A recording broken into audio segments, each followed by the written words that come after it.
Hello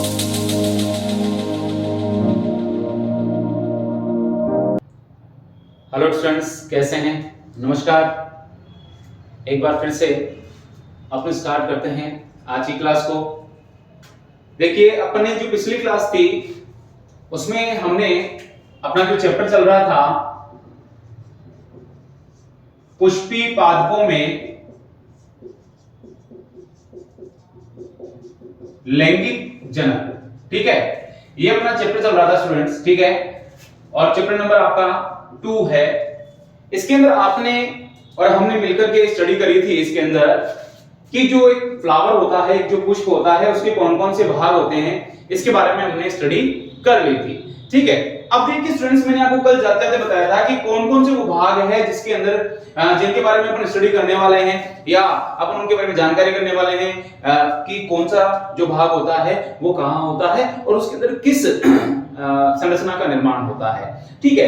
अब यहां पर मैं आपको देखिए थोड़ा सा बैक में लेकर के चलता हूं, आपको थोड़ा सा पिछले चैप्टर में लेकर चलता हूं। हमने जब लैंगिक जनन के जो इवेंट्स पढ़े थे, लैंगिक जनन की जो घटनाएं पढ़ी थी, आपको याद होगा कि हमने इनको 3 भागों में डिवाइड किया था। पहला था निषेचन से पूर्व, निषेचन से पूर्व, ठीक है। दूसरा था निषेचन और तीसरा था स्टूडेंट्स निषेचन,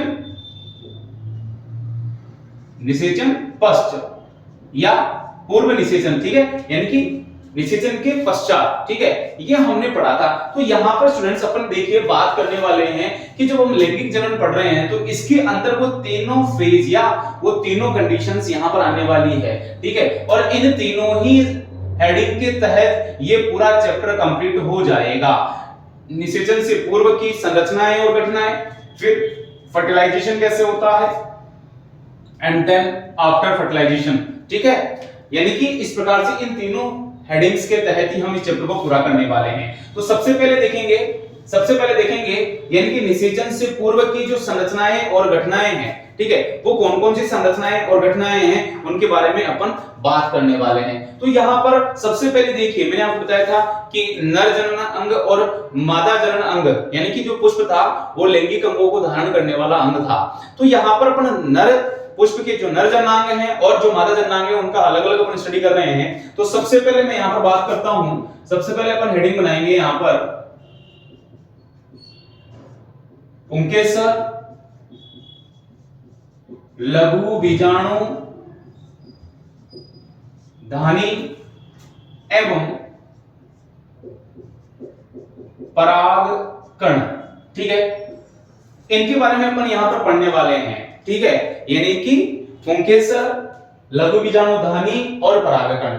फिर उसके अंदर जब अपन इनकी स्टडी करेंगे तो हमको पता लगेगा कि नर युग्मक कैसे बनता है, ठीक है। और मैंने आपको बताया था कि जब हम लैंगिक जनन पढ़ रहे हैं तो हमको गैमेट्स की आवश्यकता है, एगोनिक युग्मकों का निर्माण अपन पढ़ने वाले हैं। तो पहले अपन यहां पर इनके तीनों के बारे में पढ़ते हैं, ठीक है, फिर नेक्स्ट में अपन आगे और स्टडी करेंगे। तो सबसे पहले यहां पर देखिए, मैं सबसे पहले बात कर रहा हूं यहां पर स्टूडेंट्स पुंकेसर की बात करता हूं, ठीक है, पुंकेसर, ठीक है, जिसको कि सामान्य रूप से अपन स्टेमन भी बोलते हैं, ठीक है। इसके बारे में अपन स्टडी कर रहे हैं। देखिए सामान्य रूप से पुष्प जो है, पुंकेसर जो है वो पुष्प का नर जननांग है, ठीक है, पुष्प का नर जननांग है, ठीक है। नर जननांग का मतलब नर जनन अंग है, ठीक है, नर जनन अंग है जो कि नर युग्मकों के निर्माण के लिए उत्तरदायी होता है, ठीक है।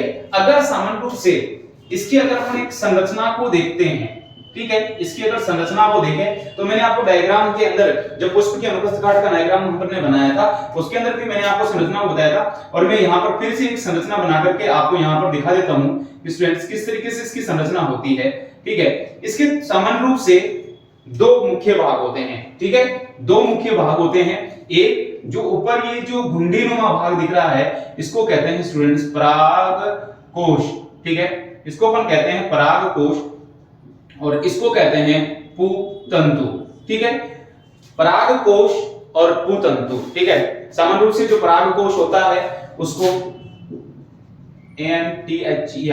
एंथर और इसको अपन बोलते हैं फिलामेंट, ठीक है। यहां पर अपन पढ़ रहे हैं तो स्टूडेंट देखिए कि पुंकेसर के दो मुख्य भाग हैं, एक पुंकेसर के दो मुख्य भाग हैं, एक परागकोश है और दूसरा है पूतंतु।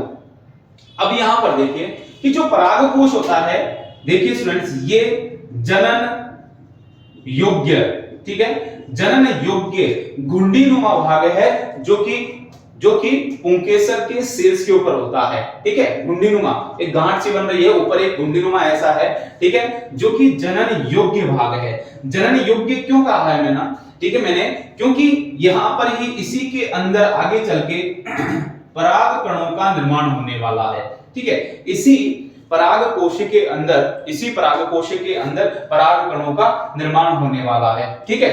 दूसरा भाग आता है इसके अंदर पूतंतु। स्टूडेंट्स पूतंतु जो होता है वो एक तंतुनुमा या आप कह सकते हैं एक धागेनुमा संरचना है, ठीक है, एक धागेनुमा संरचना होती है जो कि जनन अयोग्य या जनन अक्षम भी बोल सकते हैं, ठीक है, जो कि रिप्रोडक्शन की क्रिया के अंदर पार्टिसिपेट यानी कि पुंकेसर का ये वाला जो भाग है फिलामेंट जो है वो भाग नहीं लेता है। इसको जनन योग्य इसलिए बोला है क्योंकि परागकणों का निर्माण इसी के अंदर होगा और परागकणों के द्वारा ही नर युग्मकों का निर्माण होना है, ठीक है। तो यहाँ पर ये जनन अयोग्य कह सकते हो, यानी कि जिसके द्वारा की या जो कि रिप्रोडक्शन की क्रिया के अंदर भाग नहीं ले रहा है, ठीक है। तो इस प्रकार से ये दो मुख्य भाग हैं, ठीक है। यहाँ पर हमने पुंकेसर की संरचना को पढ़ा, ठीक है, कि पुंकेसर की जो संरचना होती है सामान्य रूप से उसके अंदर कौन कौन सी संरचनाएं होती हैं। अब देखिए स्टूडेंट्स अपन यहाँ पर यानी कि जो परागकोश है, ठीक है, उस परागकोश की संरचना को देखते हैं अपन, ठीक है। अब अपन चलते हैं परागकोश के अंदर, यानी कि जो परागकोश है कि वो कैसा है, ठीक है। चलिए अपन ने हेडिंग बनाया परागकोश, ठीक है। परागकोश जो कि मैंने अभी थोड़ी देर पहले बताया आपको कि एक घुंडीनुमा भाग है, ठीक है, और एक घुंडीनुमा भाग है और इसी के अंदर पराग कणों का निर्माण होता है, ठीक है, इसी के अंदर पराग कणों का निर्माण होता है। सामान्य रूप से यदि परागकोश को यदि अपन देखते स्टूडेंट्स तो ये जो परागकोश होता है शीर्षक भाग जो होता है मुख्य रूप से दो पालियों के अंदर बटा होता है। अभी थोड़ी देर पहले ही मैंने आपको बताया, इस तरीके से मैंने बताई थी संरचना, ठीक है। तो ये क्या है, इस तरीके से दो पालियों के अंदर, ठीक है, ये दो पालियां, एक पाली ये रही और ये एक पाली ये रही, ठीक है, एक पाली ये और एक ये, यानी कि द्विपालीय, ठीक है, दो पालियां इसके अंदर उपस्थित होती हैं। और देखिए कि ये दोनों जो पालियां होती हैं ये क्या होती हैं, यहां पर संयोजी उत्तक से ठीक से जुड़ी होती हैं, ठीक है, संयोजी उत्तक से आपस में ये दोनों पालियां जो है एक दूसरे से यानी कि संयोजी उत्तक से ये दोनों एक दूसरे से क्या होती है, दो पालियां हैं तो दोनों आपस में संयोजी उत्तक से आपस में जुड़ी हुई होती हैं। और स्टूडेंट्स अगर इसको देखा जाए तो इसके अंदर इसकी जो प्रत्येक पाली है, ठीक है, प्रत्येक पाली, ये दो पालियां हो गई और प्रत्येक पाली के अंदर स्टूडेंट्स दो कॉस्ट पाए जाते हैं, ठीक है, दो कॉस्ट उपस्थित होते हैं, ठीक है, दो कॉस्ट उपस्थित होते हैं, ठीक है, दो कॉस्ट हो गए यानी कि टोटल कुल कॉस्टों की संख्या हो गई स्टूडेंट्स 4, ठीक है, कुल कॉस्टों की संख्या हो गई 4, ठीक है। तो ये जो कॉस्ट होते हैं, ठीक है, ये जो कॉस्ट होते हैं स्टूडेंट्स इनको अपन कहते हैं परागधानी या सामान्य भाषा के अंदर इसको आप दूसरे शब्दों के अंदर लघु बीजाणुधानी, ठीक है, लघु बीजाणुधानी आप यहां से कह सकते हैं, ठीक है। दोबारा देख लीजिए, यानी कि ये द्विपालीय होता है। आप यदि इसकी एक यहां से एक काट देखेंगे तो आपको इस तरीके से ये ऊपर से जो है वो आपको इस तरीके से यानी कि 4 इसके अंदर ये 4 पालियां यहां पर, ठीक है, ये इस तरीके से जुड़ा हुआ है, ये लीजिए मैंने बना दिया इस तरीके से और इस तरीके से ये मैंने थोड़ा सा एक डायग्राम बनाया यहां पर और ये इसका यहां पर नीचे ठीक है। तो यहां पर ये क्या है कि इसकी 1 2 3 4, ठीक है, ये 4 पालियां इसके अंदर आपको दिखाई देंगी, ठीक है, सॉरी 2 पालियां दिखाई देंगी, और पालियों के अंदर आपको 2 पालियों के अंदर आपको कितने कोष्ठ, 4 कोष्ठ दिखाई देंगे, और प्रत्येक कोष्ठ को अपन क्या कहेंगे, परागधानी या लघु बीजाणुधानी। और यहीं से आपको दिमाग में लगाना है स्टूडेंट्स कि ये जो परागधानी बोल रहे हैं, इसी परागधानी का अगर नाम आप उच्चारित करते हैं परागधानी, तो इसके अंदर पराग कण का निर्माण होगा, ठीक है, इसी के अंदर पराग कण का निर्माण होगा। और आप यदि नाम लिखते हैं लघु बीजाणुधानी, तो आप कह देंगे यहां पर लघु बीजाणु का निर्माण होगा, ठीक है, ठीक है, लघु बीजाणु का निर्माण होगा, यानी कि परागधानी कह दो या लघु बीजाणुधानी कह दो, बात एक ही है। अब यहां पर देखिए कि सामान्य जो द्विबीजपत्री जो पादप है उनके अंदर इस तरीके से 4 यानी कि 4 लघु बीजाणुधानी पाई जाती है, लेकिन यहां पर ध्यान रखना स्टूडेंट्स, यानी कि मैं स्टार बना करके बता रहा हूं, यानी कि जैसे कि जो मालवेसी कुल है, ठीक है, मालवेसी जो कुल है यानी कि अपना कपास वाला जो कुल है, ठीक है, कपास वाला कुल है, कपास मान लीजिए, या आप इसके अंदर भिंडी वाला कुल मान लीजिए, ठीक है, इसके अंदर क्या होता है स्टूडेंट्स, इसके अंदर 2 पाली में होकर के केवल 1 पाली होती है, ये अक्सर पूछ लिया जाता है, ठीक है, ये अक्सर एग्जाम अपना जो एनसीईआरटी का जो सिलेबस है उसके अंदर ये अक्सर पूछ लिया जाता है, ठीक है। तो इसके अंदर क्या होता है, 1 ही पाली होगी, और जब 1 पाली होगी तो उसके अंदर कोष्ठों की संख्या कितनी होगी, तो केवल 2 कोष्ठ होंगे, और 2 कोष्ठ होंगे तो अपन इसके अंदर परागधानी भी, ठीक है, परागधानी भी कितनी बोलेंगे स्टूडेंट्स, अपन 2 बोलने वाले हैं, ठीक है, परागधानी भी अपन कितनी बोलने वाले हैं, 2 बोलने वाले हैं, ठीक है। तो इस प्रकार से एक जो परागकोश होता है उसके अंदर, अर्थात एक परागकोश में, ठीक है, एक परागकोश के अंदर 4 लघु बीजाणु धानी होती है, ठीक है, 4 लघु बीजाणुधानी या आप कह सकते हैं परागधानी होती हैं, ठीक है। एक परागकोश में लघु बीजाणुधानियों की संख्या हो गई 4, ठीक है, लघु बीजाणुधानियों की संख्या कितनी हो गई, या परागधानी की संख्या हो गई 4, ठीक है, ये यहां पर हमने स्टूडेंट्स पढ़ लिया है, ठीक है। अब अपन आगे बात करने वाले हैं कि अगर इस लघु बीजाणुधानी या इस परागधानी की संरचना को चलें अपन, ठीक है, यानी कि इस अकेली ये एक 4 अपन ने बताया यहां पर, तो इस अकेली यदि लघु बीजाणुधानी या इस परागधानी की संरचना का अपन यहां पर अध्ययन करते हैं, ठीक है, यानी इस लघु बीजाणुधानी की संरचना का यदि अपन अध्ययन करते हैं तो वो हमको कैसी दिखाई देगी, ठीक है, ये अपन यहां पर अब स्टडी करेंगे, ठीक है। तो यहां पर चलिए देखिए, यानी कि अब अपन बात कर रहे हैं यहां पर परागधानी की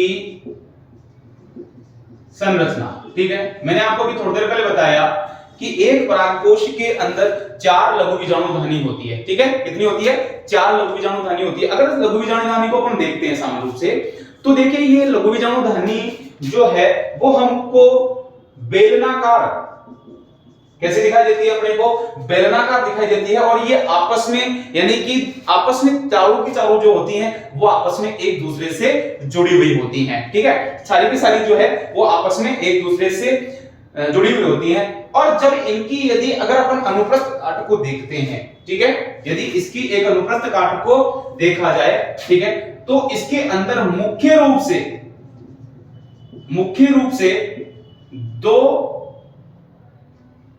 रूप से दो भाग दिखाई देते हैं, ठीक है। यहां पर देख लीजिएगा, यानी कि जो परागधानी जो हमको बेलनाकार से यानी कि गोलाकार से दिखाई देती है, ठीक है, और चारों आपस में सतह से या इनकी जो भित्ति होती है उससे ये क्या होती है, जुड़ी हुई होती हैं। और जब इसकी अनुप्रस्थ काट को अपन देखेंगे तो इसके 2 मुख्य भाग दिखाई देते हैं। इंपॉर्टेंट है यहां से ध्यान रखना स्टूडेंट्स कि 2 मुख्य भाग दिखाई देते हैं। पहला भाग होता है इसका, पहला भाग जो होता है वो होती है परागधानी भित्ति, ठीक है, परागधानी भित्ति, ठीक है।